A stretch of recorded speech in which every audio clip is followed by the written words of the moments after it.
Hello everyone. तो last video में हम लोग पढ़े थे किसी विद्युत द्विध्रुव के कारण उसके अक्ष के किसी बिंदु पर उत्पन्न विद्युत क्षेत्र की गणना। और आज के वीडियो में पढ़ना है विद्युत द्विध्रुव के कारण उसके लंब समद्विभाजक के किसी बिंदु पर विद्युत क्षेत्र की गणना। तो पहले हम लोग को समझना है अक्ष और लंब समद्विभाजक ये दोनों क्या है। अक्ष मतलब एक सरल रेखा जो विद्युत द्विध्रुव के दोनों बिंदु आवेशों से होके गुजरती है, और लंब समद्विभाजक का मतलब भी होता है एक सीधी रेखा, एक सरल रेखा जो विद्युत द्विध्रुव के केंद्र से होकर गुजरे तथा विद्युत द्विध्रुव के अक्ष पर लंब हो, तो इसको कहते हैं लंब समद्विभाजक। और इसी लंब समद्विभाजक के किसी बिंदु पर हम लोगों को आज विद्युत क्षेत्र का कैलकुलेशन करना है। ठीक है, यहां हम लोगों को क्या करना है, लंब समद्विभाजक के किसी बिंदु पर विद्युत क्षेत्र का मान निकालना है। तो पहले डायग्राम बनाएंगे हम लोग। यहां देखते जाइए आप लोग, ये माइनस स्मॉल क्यू और यहां से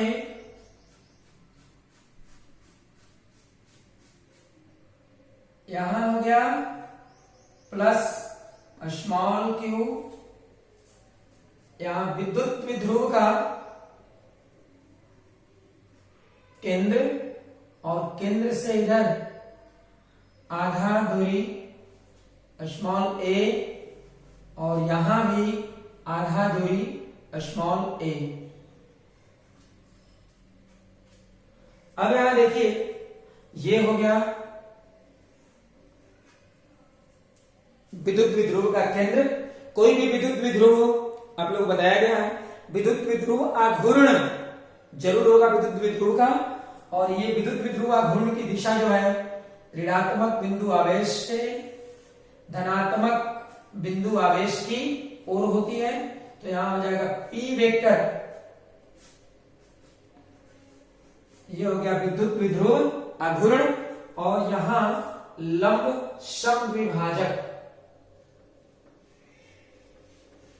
ये हो गया लंब समद्विभाजक। R दूरी पर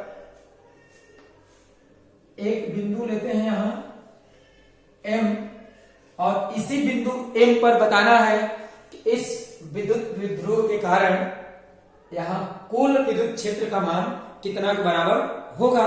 कैलकुलेशन करने का नियम पहले ही जैसा रहेगा। ऋणात्मक बिंदु आवेश के कारण अलग यहां विद्युत क्षेत्र निकालेंगे, और धनात्मक बिंदु आवेश के कारण अलग विद्युत क्षेत्र निकालेंगे, और फिर दोनों को आपस में जोड़ेंगे। और जोड़ेंगे भी किस विधि से, तो सदिशों के योग की विधि से। सदिशों को जोड़ने की जो विधि है उस विधि से हम लोग यहां जोड़ने का काम करेंगे। तो सबसे पहले देखते हैं, ये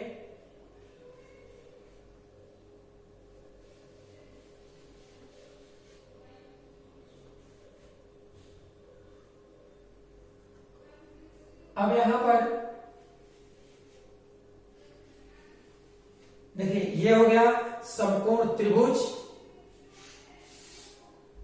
या विकर्ण, सॉरी समकोण त्रिभुज में कर्ण की लंबाई square root R square plus A square, समकोण कर्ण की लंबाई हो गई। और यहां भी ये काम करेगा कर्ण का, जिसकी लंबाई हो जाएगी square root R square plus A square.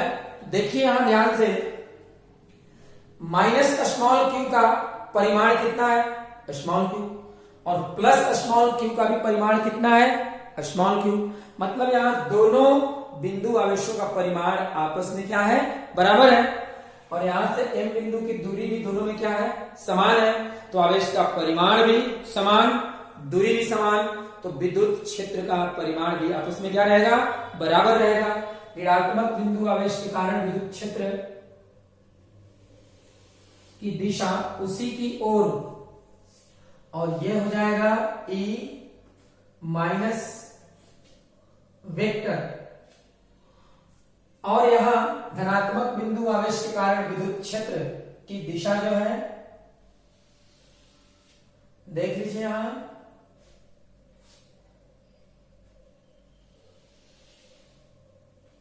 यहां से ये हो जाएगा E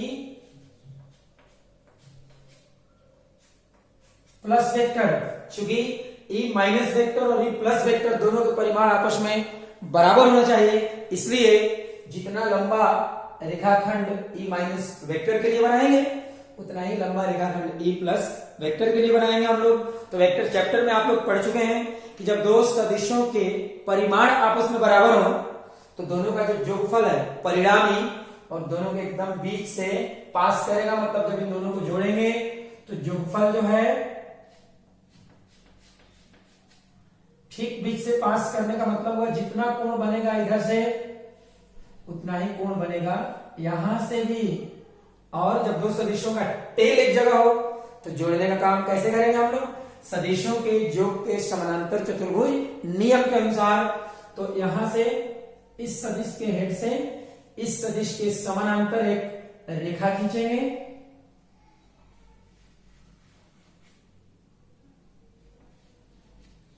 और यहां से इसके समानांतर एक रेखा खींचेंगे और फिर यहां देखिए यही हो गया, क्या हो गया ये, इन दोनों सदिशों का परिणामी, और ये हो गया E वेक्टर। यहां E वेक्टर का मतलब हुआ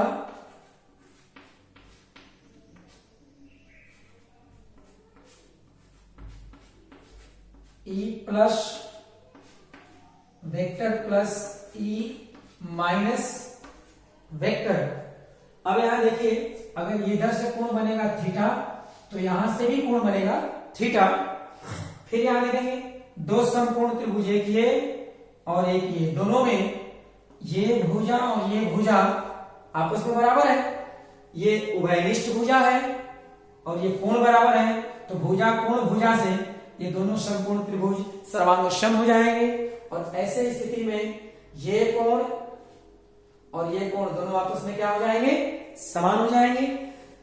किसी भी त्रिभुज के तीनों कोणों का जो 180 डिग्री होता है, 180 डिग्री में एक 90, तो बाकी कितना रह गया 90, और 90 में से यहां देखना है आप लोगों को, अब 90 डिग्री तो यहां ये 90 और ये 90 हो गया।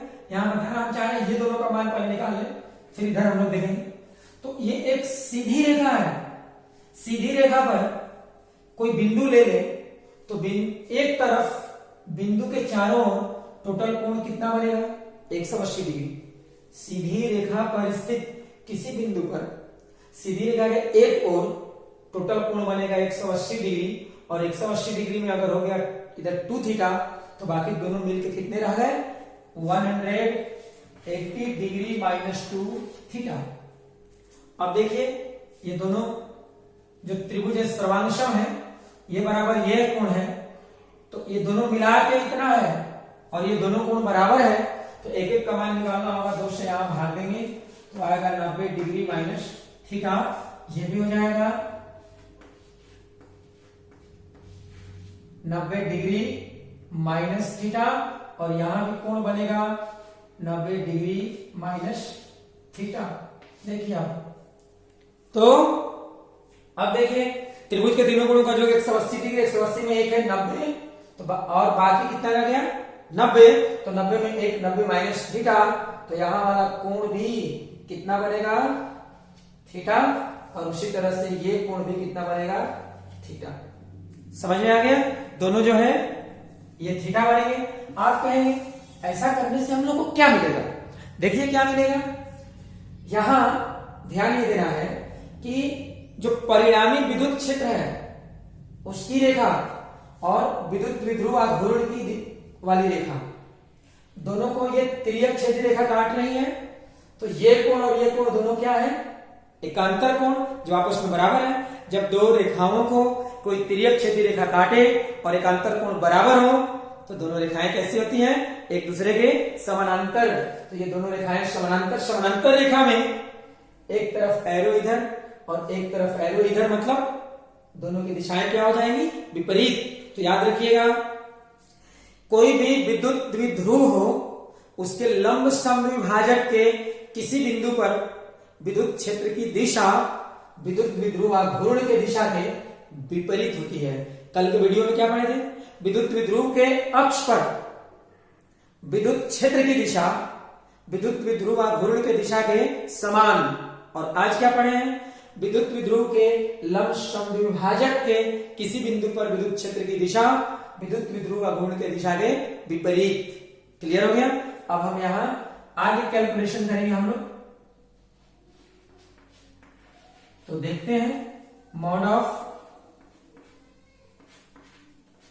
E plus vector mod of E minus vector equal to mod of E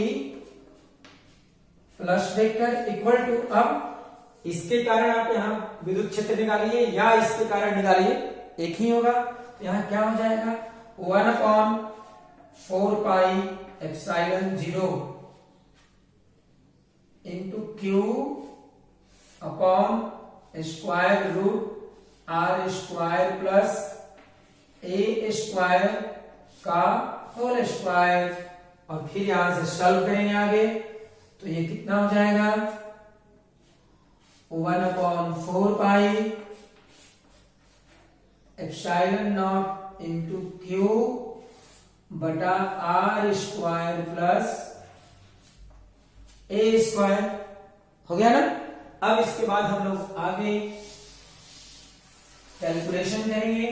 तो देखिए, यहां एक बार डायग्राम आप लोग देखें, हमें निकालना है हम लोगों को ई वेक्टर का मॉड, ई प्लस वेक्टर और ई माइनस वेक्टर का जो परिणामी है, जो जोगफल है, उसका परिमाण निकालना है। तो मॉड ऑफ ई वेक्टर बराबर, आप लोग याद है पढ़े हुए, अगर दो सदिश हो, एक हो ए वेक्टर और एक हो बी वेक्टर, और दोनों को जोड़ना हो, दोनों के बीच का कोण थीटा, तो दोनों का जोगफल आर वेक्टर का मॉड होता है स्क्वायर रूट ए वेक्टर का मॉड का स्क्वायर प्लस बी वेक्टर का मॉड का square plus 2 into A vector का mod plus into B vector का मॉड इंटू कॉस थीटा। वही कॉन्सेप्ट यहां अप्लाई करेंगे, एक वेक्टर ये, एक वेक्टर ये, और दोनों के बीच कोण कितना हो जाएगा, थीटा और थीटा मिला के 2 थीटा। तो यहां हो जाएगा mod of E plus vector का square plus mod of E minus vector का square plus 2 into mod of E plus vector into mod of E minus vector into cos 2 theta.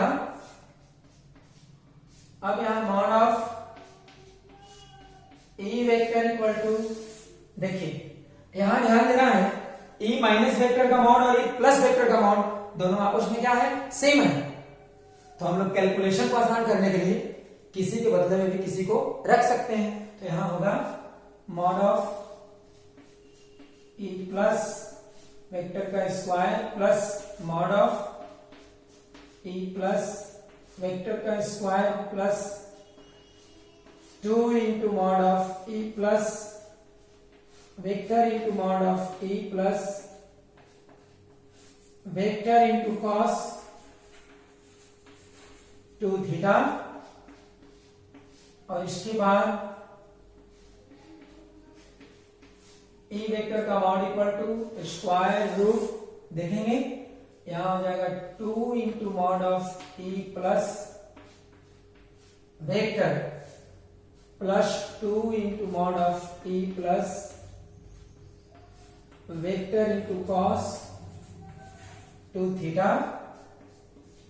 इसके बाद mod of E vector equal to square root 2 into mod of E plus vector into 1 plus cos 2 theta. और फिर यहां होगा mod of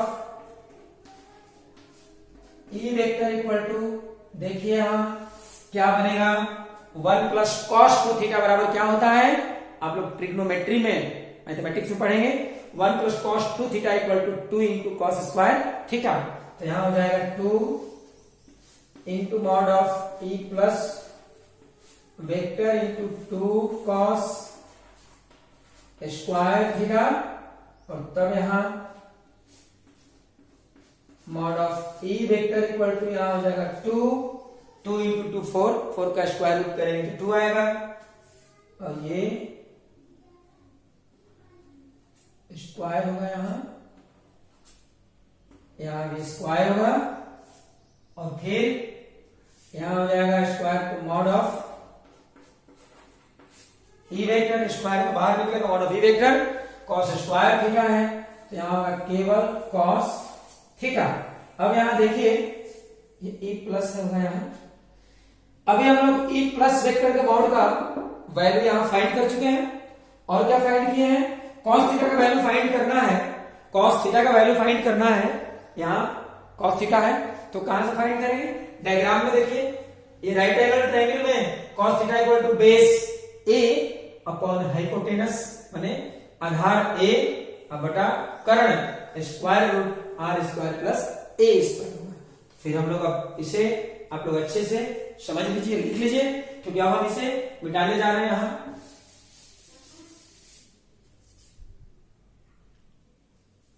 तो हम लोगों को अब यहां से देखिए आप लोग क्या करेंगे, वैल्यू रखेंगे mod of E vector equal to 2 into E plus vector का mod 1 upon 4 pi epsilon naught into Q upon R square plus A square into cos theta, just बताए हैं क्या होगा, ए ये हो गया आधार, अब बटा कर्ण होगा square root R square plus A square, और इसके बाद क्या करेंगे यहां, mod of E vector 1 upon 4 pi epsilon naught into Q into 2a upon R square plus A square का whole to the power 1 into R square plus A square का whole to the power 1 upon 2, और तब यहां होगा mod of E vector equal to 1 upon 4 pi epsilon naught into Q into 2a। Electric dipole विद्युत द्विध्रुव में Q क्या है, विद्युत द्विध्रुव के दोनों बिंदु आवेशों में से किसी एक का परिमाण है, और 2a दोनों बिंदु आवेशों के बीच की दूरी है, तो q इंटू 2a ये हो गया विद्युत द्विध्रुव का विद्युत द्विध्रुव आघूर्ण upon R square plus A square का whole to the power 3 upon 2, 1 और 1 प्लस 2 ऐड करेंगे तो ये हो गया formula, where P equal to Q into 2a equal to विद्युत द्विध्रुव आघूर्ण, द्विध्रुव आघूर्ण। तो अब यहां देखिए क्या देखना हम लोगों को, फिर यहां पर अगर R का वैल्यू, जब हम लोग डायग्राम बनाए थे विद्युत द्विध्रुव का, आज के डायग्राम में बनाए थे, ये R क्या है, विद्युत द्विध्रुव के केंद्र से बिंदु M की दूरी है, जहां पर विद्युत क्षेत्र का मान हम लोगों को कैलकुलेट करना है। तो ये R का वैल्यू अगर विद्युत द्विध्रुव के लंबाई 2a से बहुत बहुत बड़ा हो,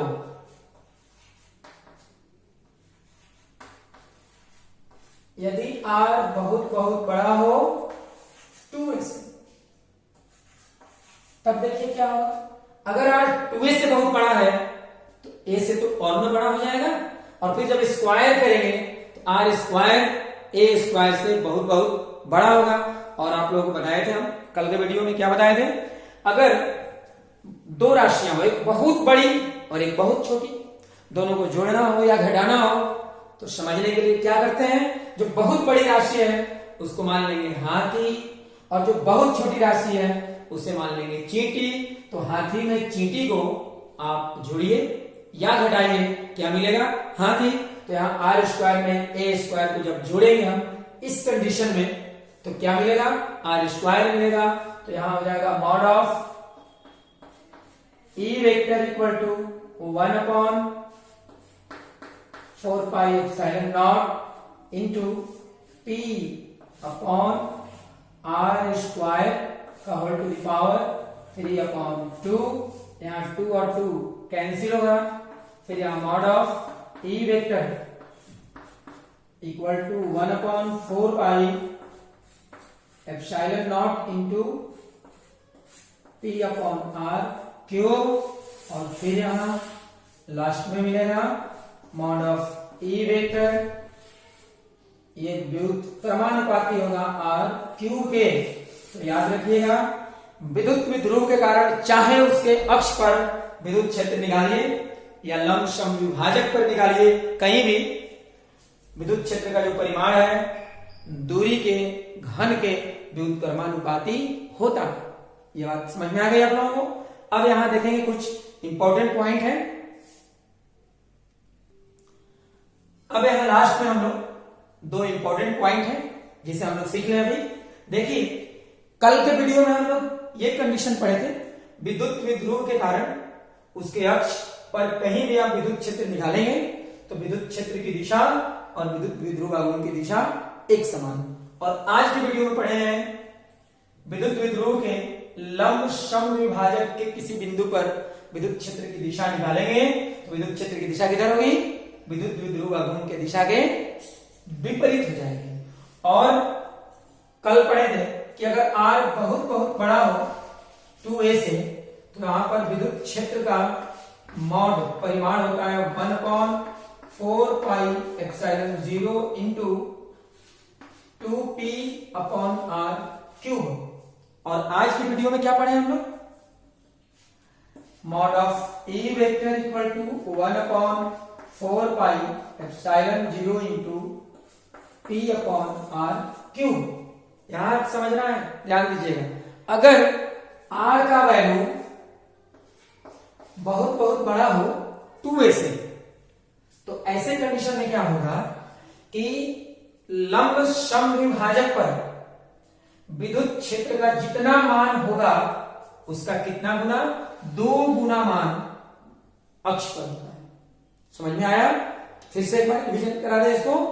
यदि r का वैल्यू 2a से बहुत बहुत बड़ा हो तो विद्युत द्विध्रुव के लंब समविभाजक पर विद्युत क्षेत्र का जो मान होगा वो अक्ष, जितना मान लंब समविभाजक पर उसका 2 गुना अक्ष पर विद्युत क्षेत्र का मान होता है। क्लियर हो गया? और एक चीज, कहीं कहीं आप लोग जब क्वेश्चन बनाएंगे, बुक्स वगैरह में दिए रहता है अक्षीय स्थिति कहेगा, अक्षीय स्थिति में विद्युत क्षेत्र निकालिए तो समझना है अक्ष पर, और अगर निरक्षीय स्थिति कहता है तो समझना क्या है, लंब समविभाजक पर। तो आज इतना ही रहने देते हैं।